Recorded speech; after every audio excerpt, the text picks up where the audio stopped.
So I'm going to start with a poem, Water Music, is the title. And so the rain becomes this refrain for voices now silent that goes, shh. The heuristics of weather loom green's vertical acres. A mind's wildering enterprise is how water high-fives other water in its descent and improvises a fugue ocean. How a drab chorus of scrub jays finds and hones the hidden diatonic from twigs, bottle caps, and the larval scraps. This sight of robins spearing wormholes reminds me how local an occurrence terror can be. Sometimes it's hard to live and not feel besieged by breath, by the air we inhabit into blood, this place we've learned to call home, where a timeless rain is falling.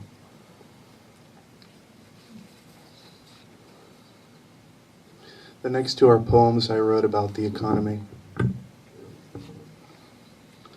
Promise of Erasure. Marcel Marceau, everyone's familiar with the French mime Marcel Marceau? Marcel Marceau had it over us. Maybe toward a life lived in gestures is also a way. This foraging for fuel and grub is old hat and not good for the planet. I prefer inaction for all its slippery ideations, like a rain-streaked window pane's sodium-lit version of a meteor shower. To stand outside the common fold, master the tentative argot of the seasons, and devise a strategy for miming clouds in their transitory flare. The heart's provisional inspires good gab, the seeds for congressional bills. The algorithms of reversed origami, a mapping of creases, is how star clusters can collapse into a plane without the aid of dark forces. This is especially helpful when studying hedge funds which bear no resemblance to hedgehogs. Beyond the numinous, we breathe water and drown the starlings of air. Their purpose no longer flight, but falling, as we're all falling. Here the common fund accrues like dew on summer lawns, dabs the driveway in pink and lilac blooms. We dance on snowflakes and yield to something greater than ourselves.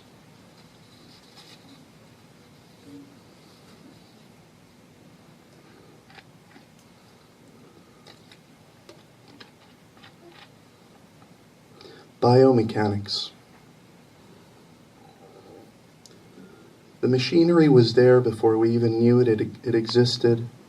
A low hum, like industry supporting the horizon. This is where your face meets the mercenary creed of wind. 800,000 jobs lost in April, and spring's decidedly offshored its labor for an early fall. Adam Smith had it wrong. The economy isn't run by an invisible hand, but by a ghost ship manned by a crew of severed limbs.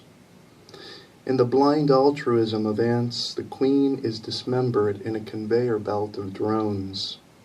At Company X, the first tier of layoffs was strategic. Safety in numbers is the ineluctable dream of teeth lined up row by row by row for the tearing into meat. A murder of crows sounds like an epidemic of hope in the suburbs when mortgage rates go soaring. Accretion apparently works both ways. Nothing a pathology of elves couldn't cure at the merest wind chime, and how convenient for hemlock to grow along the side of the road. In Diego Rivera's Pan-American Unity mural, there is the worker by the left shoulder pinned to a factory press, face half skull, left eye the serpentine tinctured glass orb of prophecy.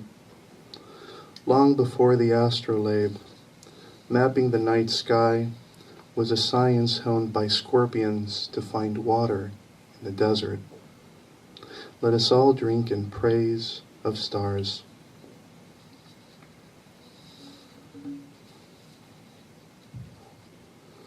Dark Dreamer. When the nudge of curb tossed him confetti-ode to air's egalitarian sway, he donned imagination's Esperanto and charged, inveigled, windmills. History's flywheel spinning off into brief reprieve, detonating time whose braille script he'd known like the silken path of water skimmers. Lights arpeggio annotating the serial night of this his darkest enterprise. Skipping now and then a balletic stone through glass facades soldiering the boulevard, a siege engine behind every single one, softly purring.